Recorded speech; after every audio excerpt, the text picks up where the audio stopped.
Millions of people over 60 are slowly damaging their brains every single night. And the terrifying part is that most of them have no idea it's happening. What you do in the final 2 hours before you close your eyes is either repairing your brain or silently destroying it. And the habits most doctors consider harmless, the ones nobody warns you about, are often the most dangerous ones of all.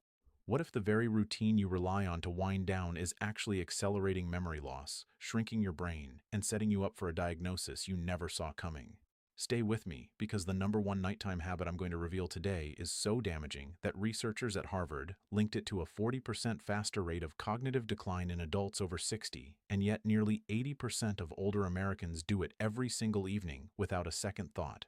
I'm Dr. Michael Carter, a physician specialized in senior health with over 15 years of dedicated clinical experience. I've sat across from thousands of patients in my office, men and women in their 60s, 70s, and 80s who came to me frightened, forgetting names, losing words mid-sentence, waking up foggy, feeling like their mind was slipping through their fingers. And what I discovered, time and time again, was not a mystery disease. It was a pattern, a set of nighttime habits, ordinary, invisible, even socially acceptable habits that were quietly doing enormous damage to the aging brain. What I'm about to share goes against a lot of what you've been told. The pharmaceutical industry profits when you reach for a pill, but I've seen patients reverse years of cognitive decline simply by changing what they do before bed. I've seen it with my own eyes, patient after patient, and I refuse to stay silent any longer. Here's what's happening inside your body every night while you sleep.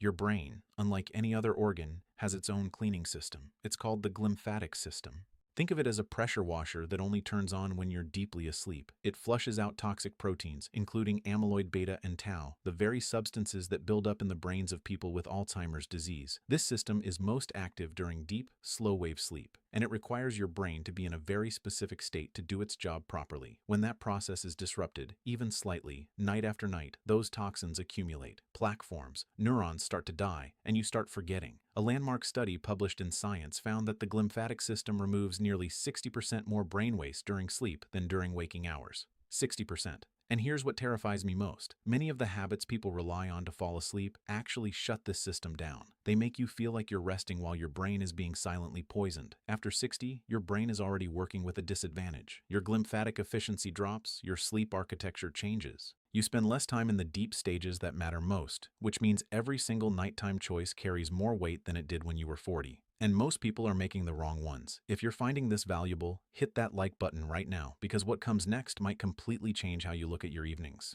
Let's go through the 7 worst nighttime habits that are damaging the aging brain, ranked from bad to absolutely devastating. By the time we get to number 1, I think you'll understand why cognitive decline has become such an epidemic and exactly what you can do to stop it. Habit number 7, eating a large meal within 2 hours of bedtime. Most people think that a late dinner is just a digestive inconvenience, maybe a little heartburn, maybe some bloating. But what's actually happening inside your body is far more serious. When you eat a large meal late at night, your body floods your bloodstream with insulin to manage the surge in blood sugar. Your core body temperature rises as digestion kicks into gear, and your brain, which needs a cooler, calmer internal environment to enter deep sleep, gets stuck in a state of metabolic alert. Research published in the Journal of Clinical Sleep Medicine found that high-calorie late-night meals reduce slow-wave sleep, the deep restorative stage, by up to 22%.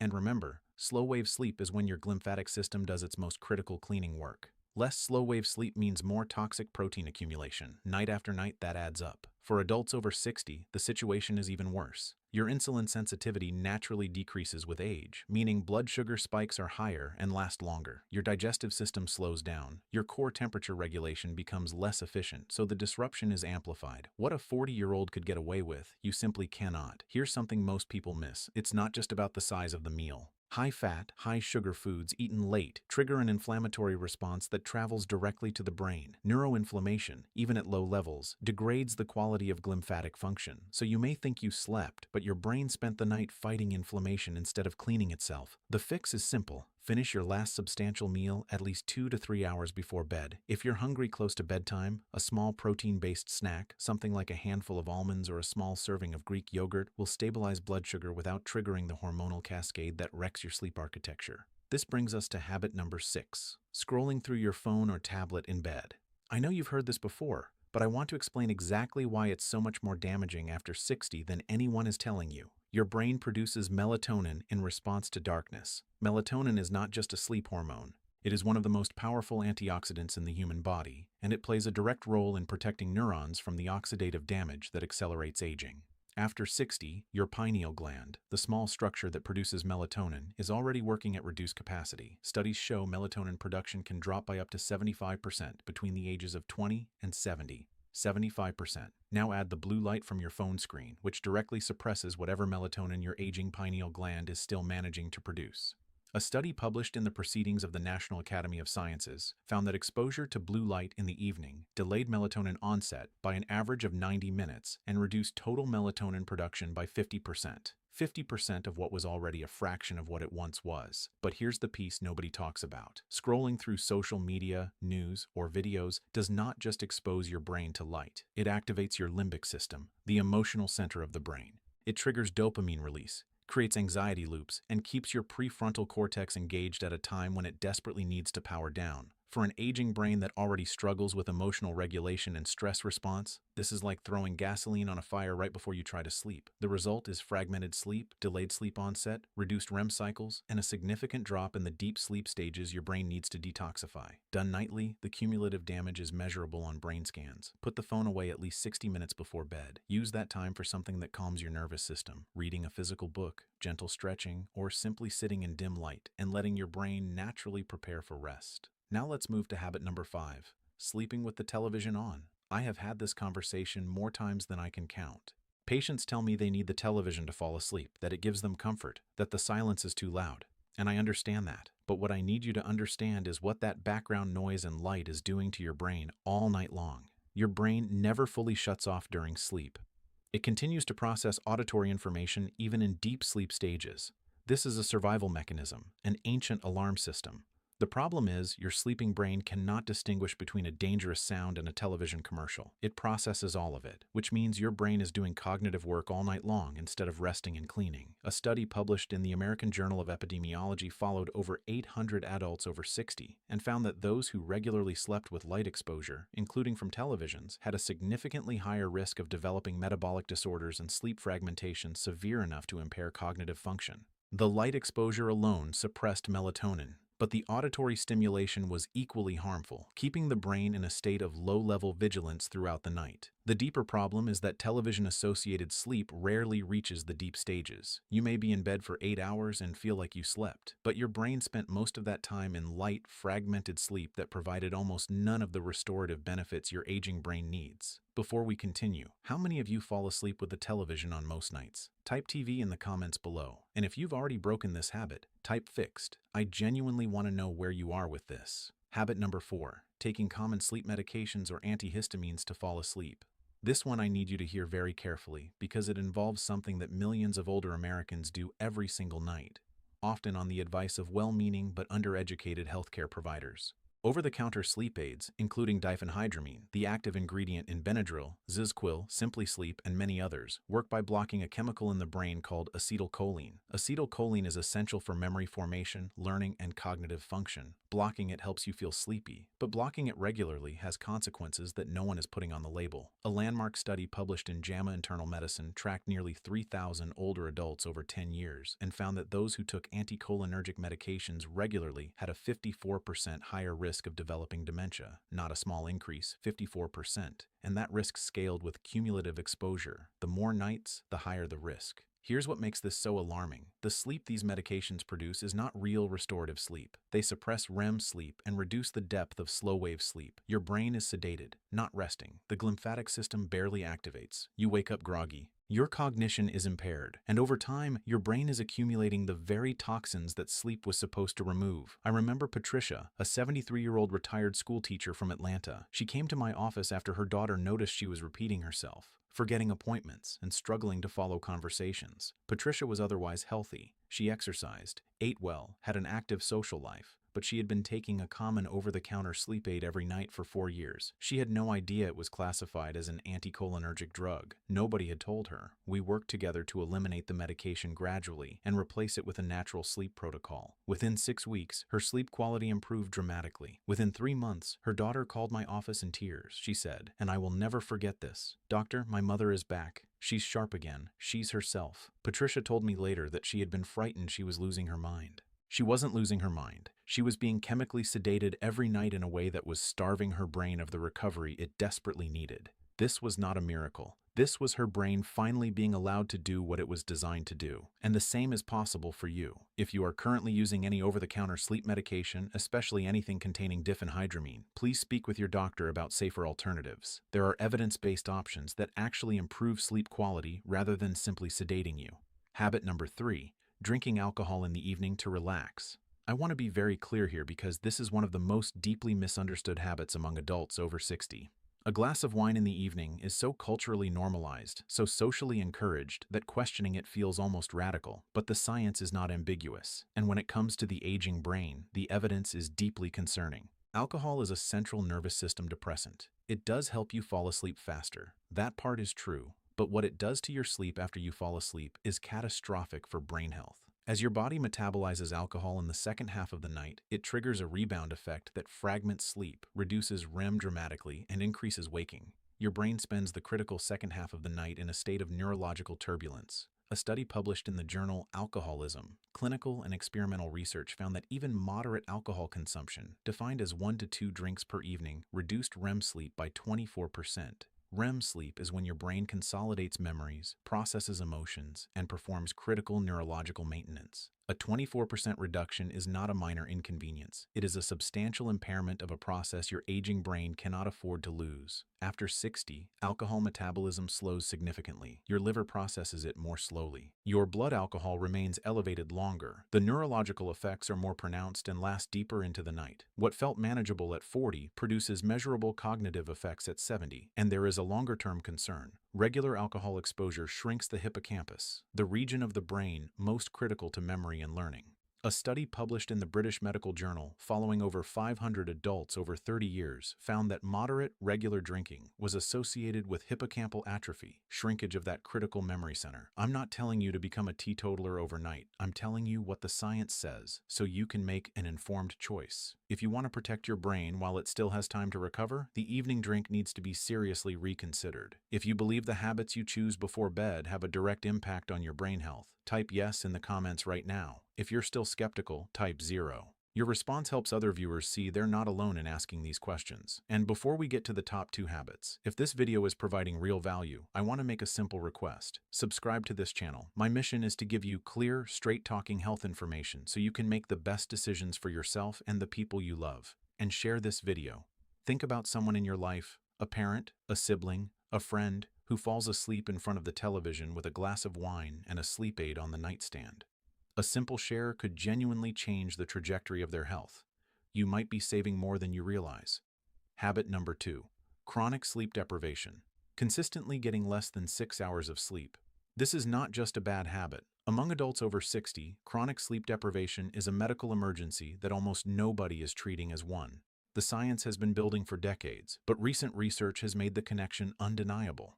A 2021 study published in Nature Communications followed nearly 8,000 adults over 25 years and found that consistently sleeping 6 hours or less per night at age 50, 60, and 70 was associated with a 30% increased risk of developing dementia later in life. 30%. And that was after controlling for all other health factors. Here's what's happening biologically. Your glymphatic system, the brain's waste clearance network, requires a minimum of 7 to 8 hours of uninterrupted sleep to complete its full cleaning cycle. When you consistently cut that short, amyloid beta accumulates. And here is what is so frightening about this particular protein. It is the same one that forms the plaques found in Alzheimer's disease. You can actually measure it building up after a single night of short sleep. Now imagine that happening every night for years. But it's not just amyloid.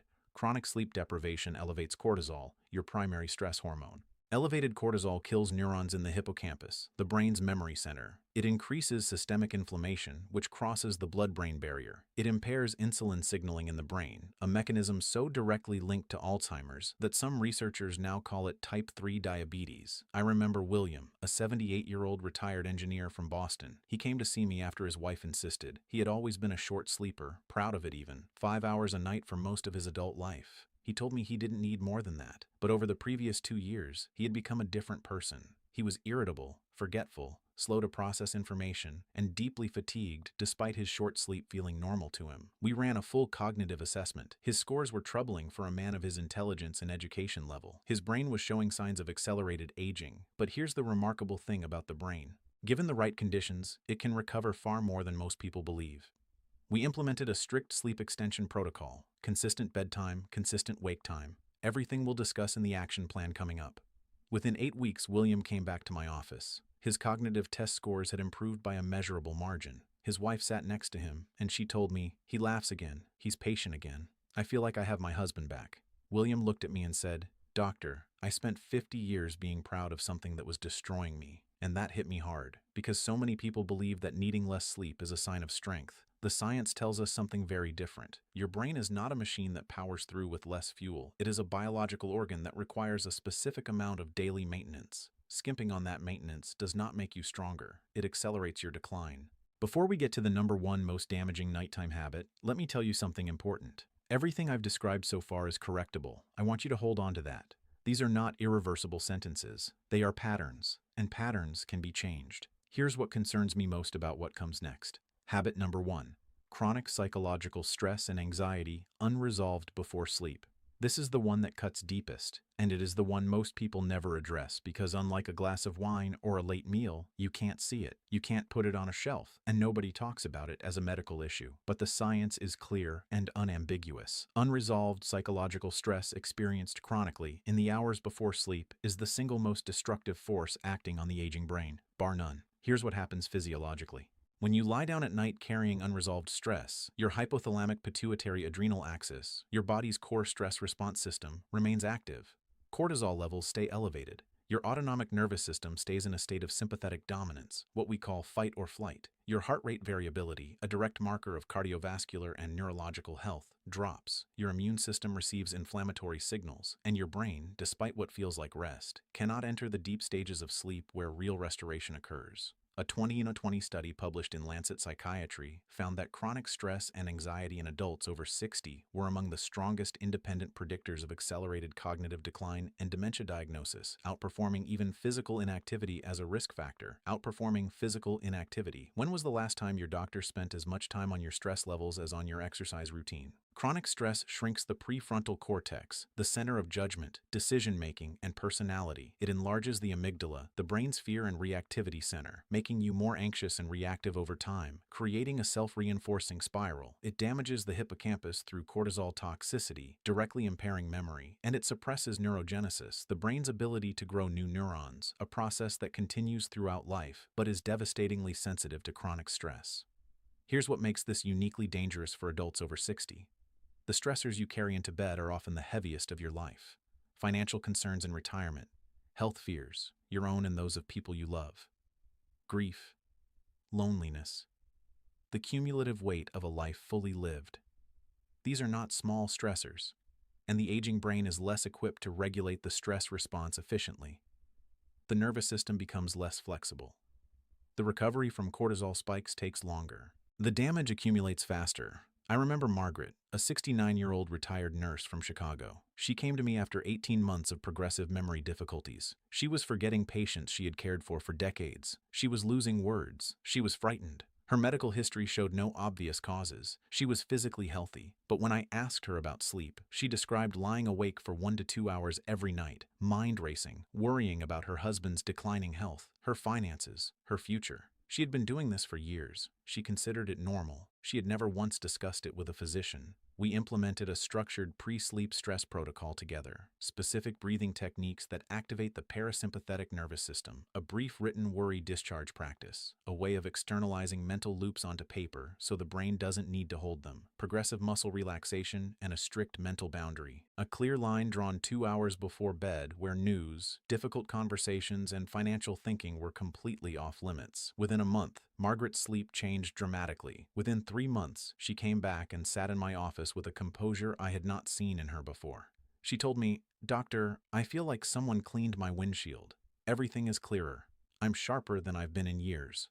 Her cognitive scores improved at her follow-up assessment, not because a disease was reversed, but because the chronic assault on her brain had finally stopped, and her brain had begun to recover. This wasn't a miracle. This was biology. This was her brain finally being given the conditions it needed to heal, and you can create those same conditions. Now, let me give you the practical action plan, because information without implementation is just anxiety by another name, and I refuse to leave you there. Starting tomorrow evening, here is exactly what I want you to do. Establish a firm kitchen close time 2 to 3 hours before bed. Finish eating no later than 7 mouse in the evening if you go to bed around 10 mile. If you need something before sleep, a small handful of walnuts or a few tablespoons of Greek yogurt will stabilize blood sugar without disrupting your sleep architecture. Walnuts have the added benefit of containing melatonin naturally. Create a screens-off boundary 60 minutes before bed, not when you start feeling sleepy. 60 minutes before your target bedtime.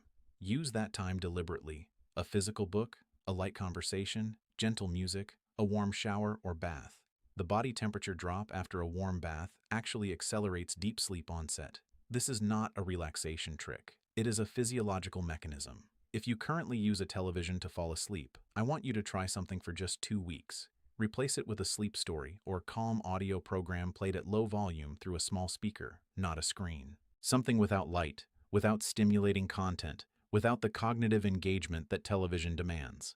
Many of my patients have made this switch and described it as transformative within days. If you are using any over-the-counter sleep medication, please speak with your doctor before stopping it suddenly, but start that conversation. There are evidence-based alternatives, including low-dose melatonin timed correctly, magnesium glycinate, which supports deep sleep and reduces nighttime anxiety, and structured relaxation techniques that have been clinically validated. If you consume alcohol in the evenings, try eliminating it for 30 days. Just 30 days. Keep a simple daily journal of your sleep quality, your morning clarity, your mood. Let your own data convince you. Many patients who try this never return to the evening drink, not because they were told to stop, but because they felt the difference in their mind, and they chose differently. And for the stress and anxiety piece, here is the most evidence-based intervention I know. Every evening, 30 minutes before bed, sit quietly with a piece of paper and write down every worry, every unresolved thought, everything your brain is holding on to. Get it out of your mind and onto the page. Then write one sentence next to each item, either the next action you will take or the acknowledgement that this is outside your control. The act of externalizing these thoughts dramatically reduces the brain's need to cycle through them during sleep. Pair this with 4-7-8 breathing. Inhale for 4 counts, hold for 7, exhale slowly for 8. Do this 4 times. Your heart rate will slow, your cortisol will drop. Your nervous system will begin the shift from sympathetic to parasympathetic dominance. Your brain will begin preparing for real rest. Do this consistently every night for 30 days, not 29 days. 30. And track what you notice. Don't make these critical errors. Do not try to change everything at once. Pick 2 habits from this list and address those first. Overwhelm is its own form of stress, and adding stress to a stress reduction protocol defeats the purpose. Do not assume that feeling tired means you're sleeping well. Tiredness and restorative sleep are not the same thing. You can feel exhausted and still be spending your nights in shallow, non-restorative stages that do nothing for your brain. And do not wait until you notice symptoms to act. By the time cognitive decline is noticeable, the damage has been accumulating for years. The time to act is now. While the brain still has significant capacity to recover, within 1 week of consistent change, most people report falling asleep faster and waking feeling more alert. Within 2 weeks, mental clarity tends to improve noticeably. Within a month, the people around you may comment on a change before you even have words for it. Within 3 months, if you stay consistent, the cumulative benefit to your brain health is measurable and meaningful. So, let's recap what we covered today. 7 nighttime habits that are quietly damaging the aging brain. Eating large meals close to bedtime disrupts deep sleep and neurological detoxification. Scrolling through screens suppresses melatonin and activates the brain at exactly the wrong time. Sleeping with the television on keeps your brain in a state of low-level vigilance all night long. Using anticholinergic sleep medications sedates rather than restores and significantly raises dementia risk. Drinking alcohol in the evening destroys REM sleep and shrinks critical memory structures.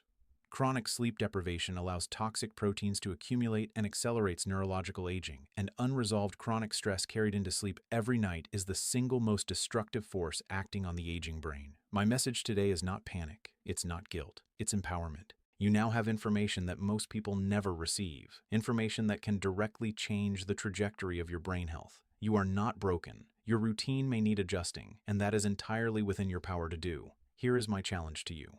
Choose one habit from this list, the one that resonates most, the one you recognize in yourself. Commit to changing just that one thing for 30 days. Track how you feel. Notice the difference, and then come back and tell me about it. Because your brain is not done growing. It is not done healing. It simply needs you to stop doing the things that are getting in the way. If this video helped you today, please hit that like button. Subscribe for more real, practical health information designed specifically for adults over 60, and share this with someone you care about. You might be giving them something more valuable than you know.